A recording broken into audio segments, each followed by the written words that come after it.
The Blue Light. A soldier had served the king, his master, many years, till at last he was turned off without pay or reward.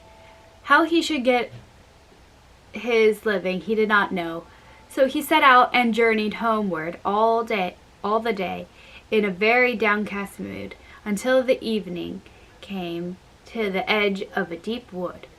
The road leading that way, he pushed forward, but he had not gone far before he saw a light glimmering through the trees, toward which he bent his weary steps, and soon came to a hut where no one lived but an old witch.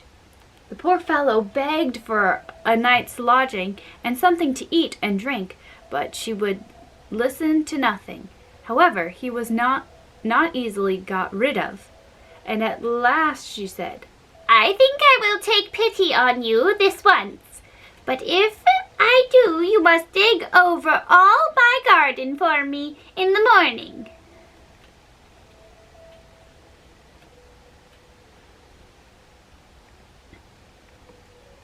The soldier agreed very willingly to anything she asked, and he became her guest. The next day he kept his word and dug the garden very neatly. The job lasted all day, and in the evening, when his mistress would have sent him away, he said, "I am so tired of my work that I must beg you to let me stay over the night." The lady vowed at first that she would do no such thing, but after a great deal of talk he carried his point, agreeing to chop up a whole cartload of wood for her the next day. This task too was duly ended, but not till towards night, and then he found himself so tired that he begged a third night's rest, and this too was given, but only on his pledging his word that the next day would fetch the witch the blue light that burnt at the bottom of the well. When morning came, she led him to the well's mouth, tied him to a long rope, and let him down.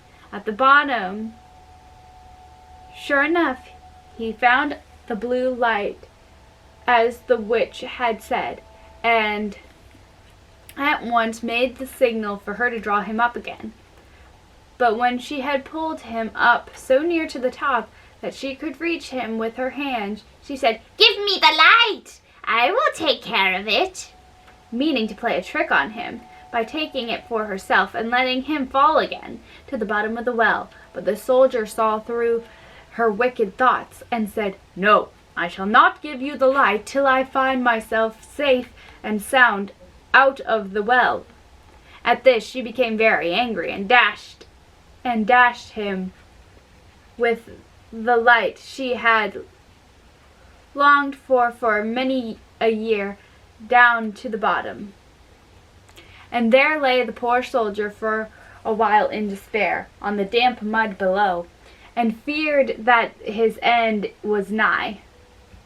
But his pipe happened to be in his pocket, still half full, and he thought to himself, "I may as well make an end of smoking you out.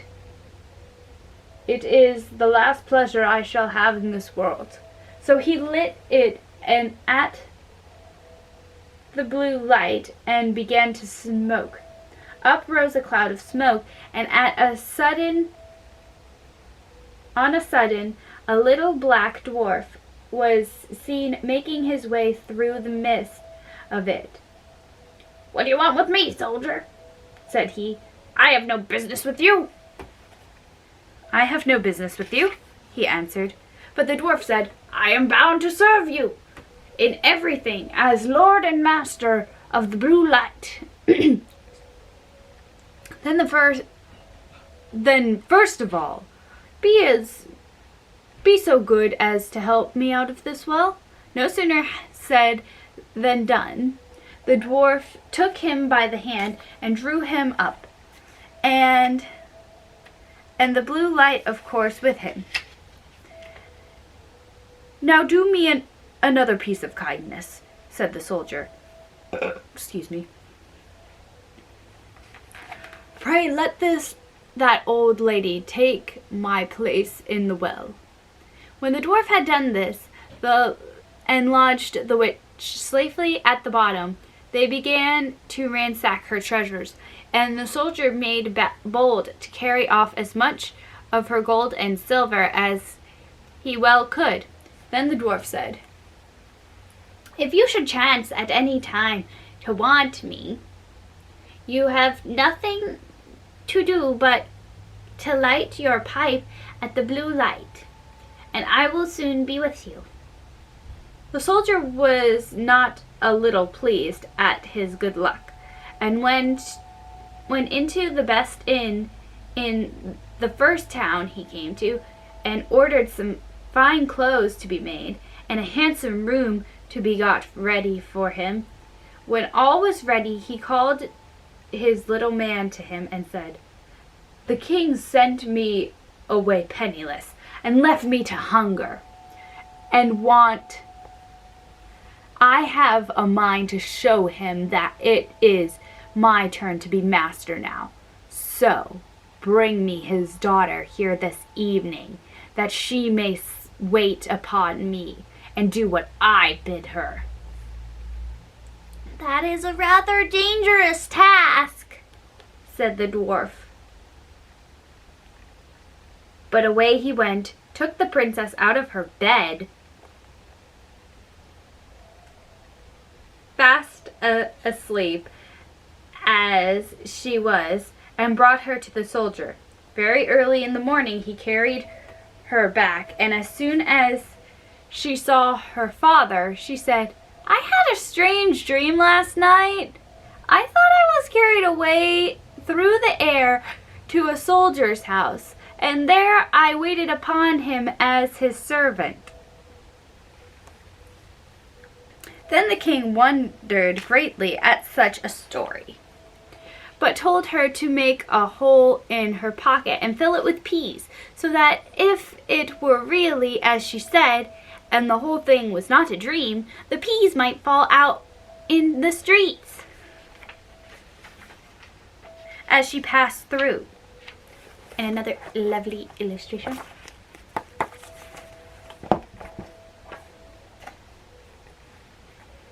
And leave a clue to tell whether she had been taken. She did so, but the dwarf had heard the king's plot, and when evening came, the soldier said he must bring him the princess again. He strewed peas over several of the streets, so that the few that fell from her pocket were not known from the others, and the people amused themselves all the next day, picking up peas and wondering where so many came from. Excuse me. When the princess told her father that what had happened to her the second time, he said, "Take one of your shoes with you and hide it in the room you are taken to."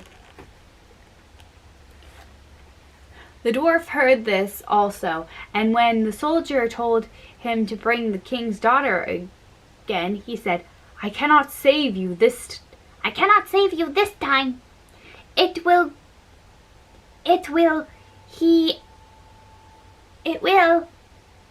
an unlucky thing for you if you are found out, as I think you will." But the soldier would have his own way. "Then you must take care and make the best of your way out of the city gate very early this morning," said the dwarf.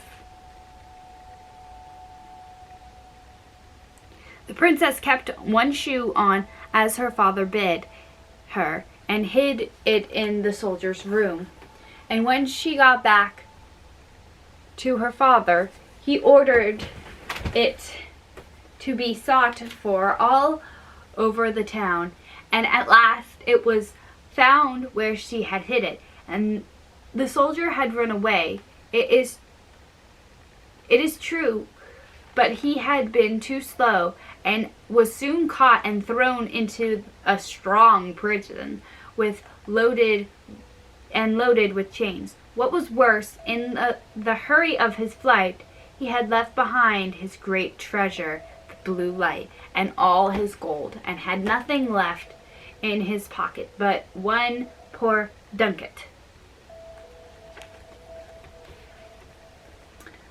As he was standing very sorrowful at the prison grating, he saw one of his comrades, and calling out to him, said, If you will bring me a little bundle I left in the inn, I will give you a ducat. His comrade thought this very good pay for such a job, so he went away and soon came back, bringing the blue light and the gold. Then the prisoner soon lit his pipe up and rose the smoke, and with it came his old friend, the little dwarf.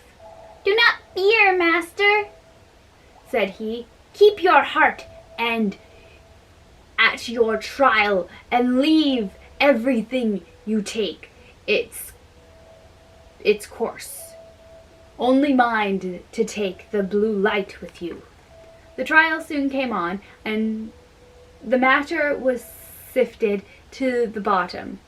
The prisoner found guilty, and his doomed past. He was ordered to be hung forthwith on the gallows tree. But as he was led out, he said he had one favor to beg of the king.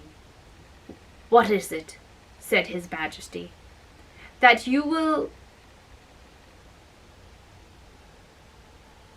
deign to let me smoke one pipe on the road. Do if you like it, said the king. Then he lit his pipe at the blue light, and the black dwarf was before him in a moment. So good as to kill, slay, or put to... Be so good as to kill, slay, or put to flight all these people, said the soldier. And as for the king, you may cut him into 3 pieces. Then the dwarf began to lay about him, and soon got rid of the crowd around. But the king begged hard for mercy, and to save his life, agreed to let the soldier have the princess for his wife.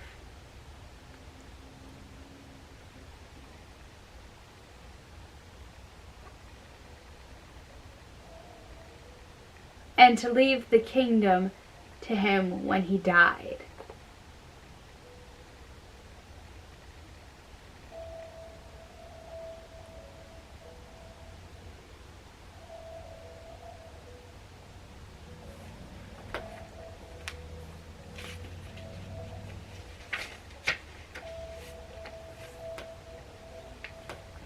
Cinderella. The wife of a rich man fell sick, and when she felt that her end was nigh, she called her only daughter to her bedside and said, Always be a good girl, and I will look down from heaven and watch over you.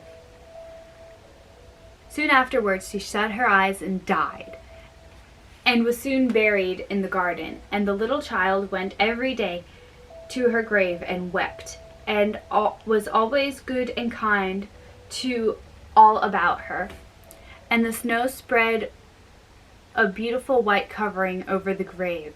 But by the time the sun had melted it away, her father had married another wife. Dang, dude. This new wife had 2 daughters of her own that she brought home with her.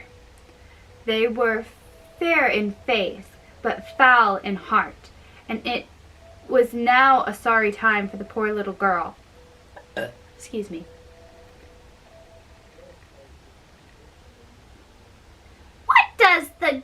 good-for-nothing thing want in the parlor?" said they.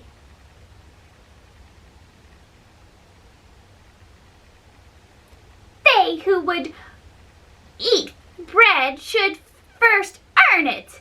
Away with the kitchen maid." Then they took away her fine clothes and gave her an old gray frock to put on, and laughed at her and turned her into the kitchen.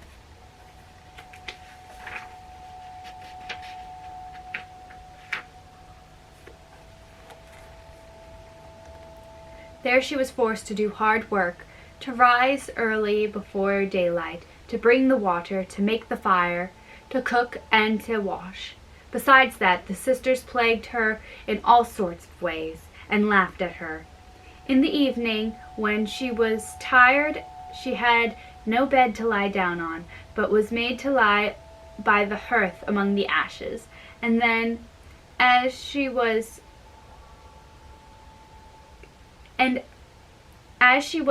of course always dusty and dirty, they called her Cinderella.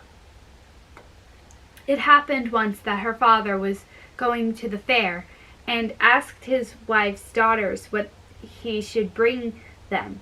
"Fine clothes," said the first. "Pearls, and diamonds," cried the second.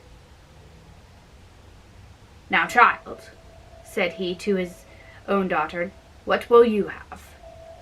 "The first sprig, dear father, that rubs against your hat on your way home," said she. Then he bought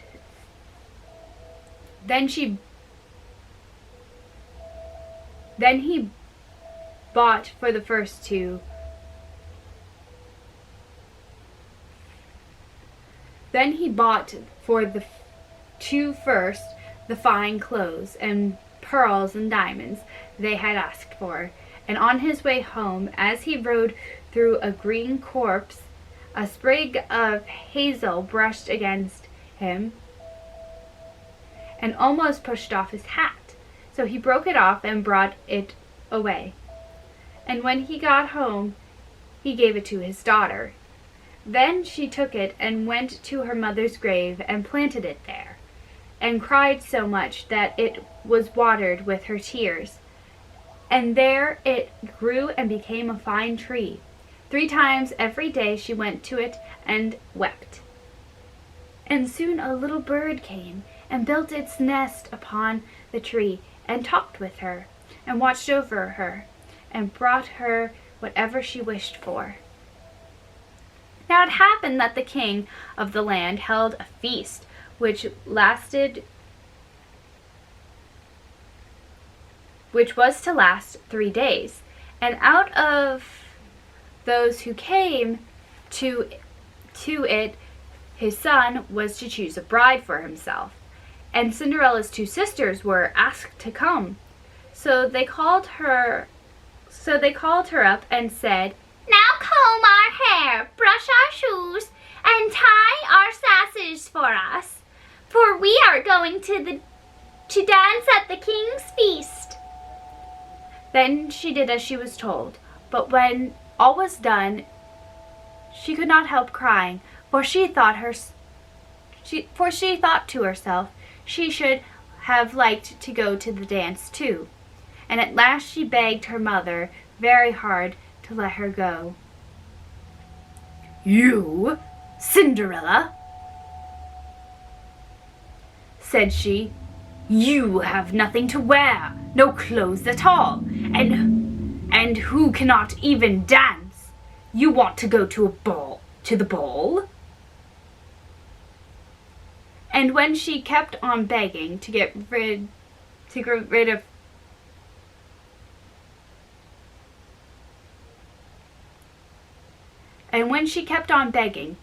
of her, she said at last, "I will throw this basin full of peas into the ash heap, and if you have picked them all out in 2 hours' time, you shall go to the feast too."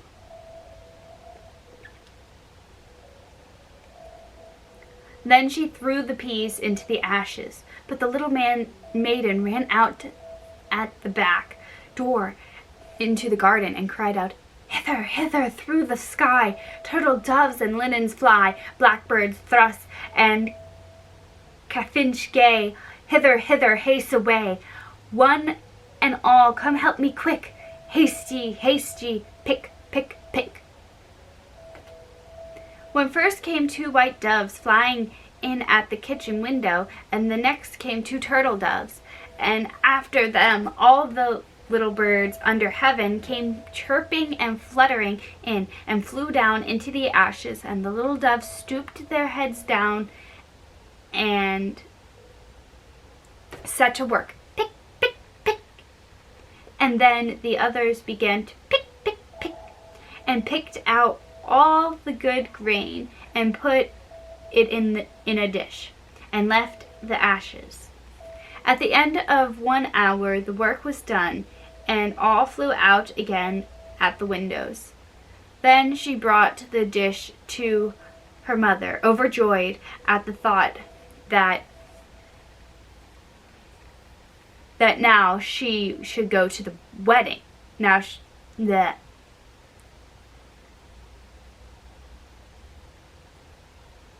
That now she should go to the wedding. But she said, "No, no, you kitchen slut. You have no clothes and cannot dance. You shall not go." And when Cinderella begged very hard to go, she said, "If you can in 1 hour's time pick 2 of those dishes of peas out of the ashes, you shall go too." And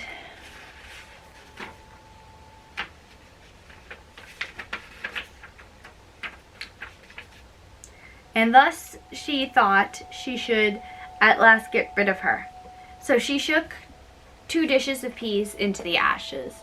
But the little maiden went out into the garden at the back of the house and cried as before, "Hither, hither, through the sky, turtle doves and linens fly, blackbirds thrush and chaffinch gay, hither, hither, haste away, one and all come help me quick, haste ye, pick, pick, pick."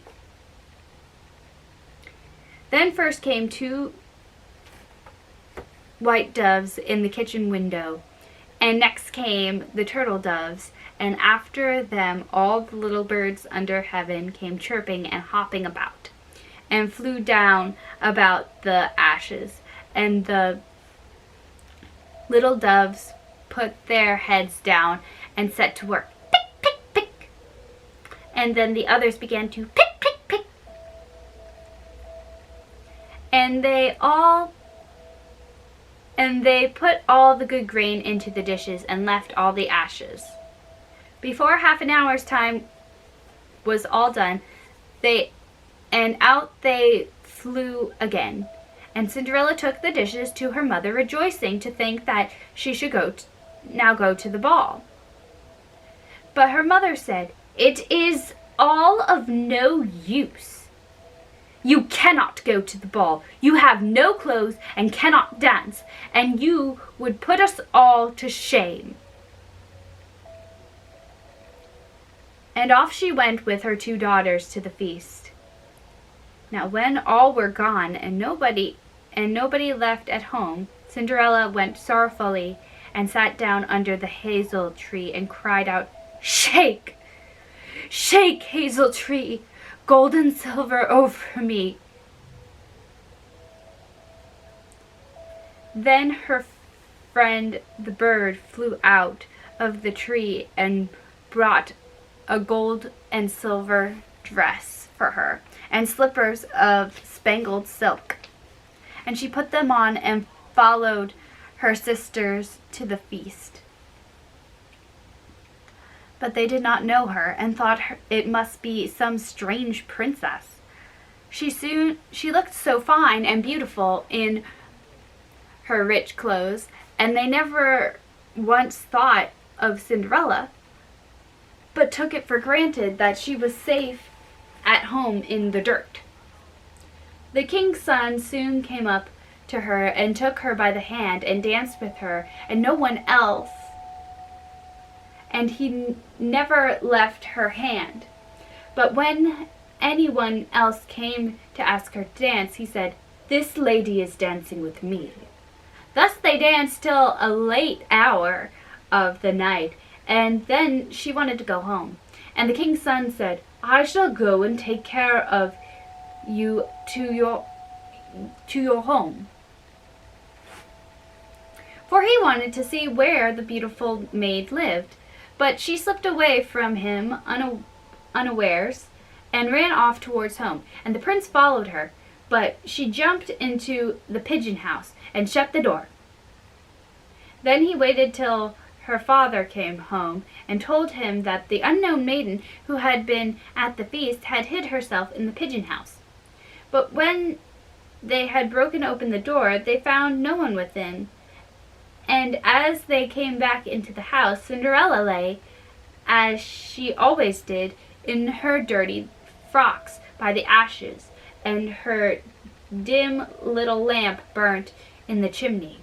For she had run as quickly as she could through the pigeon house and on to the hazel tree, and had there taken off her beautiful clothes and laid them beneath the tree,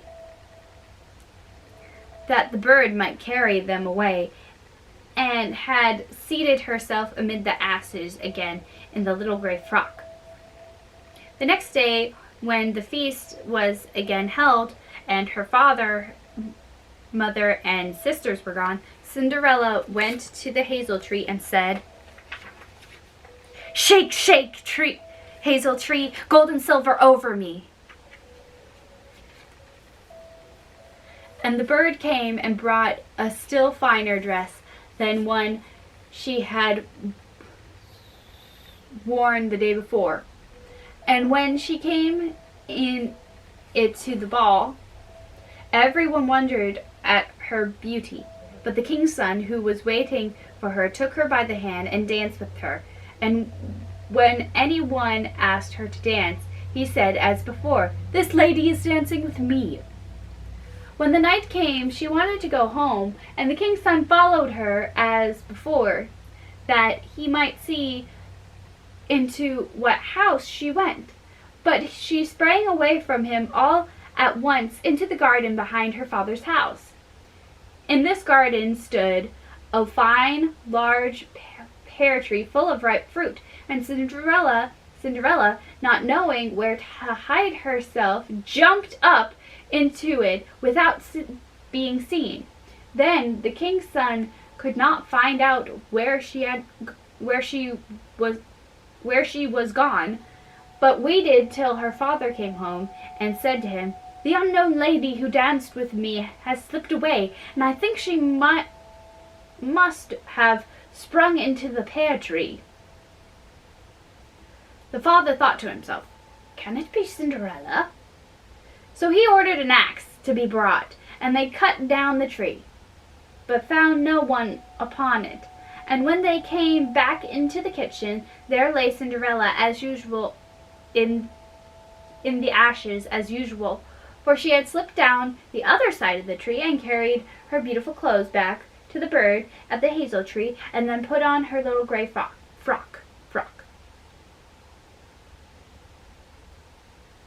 The third day, when her father and mother and sisters were gone, she went again into the garden and said, "Shake, shake, hazel trees, gold and silver over me." Then her kind friend the bird brought a dress still finer than the former one, and slippers which were all of gold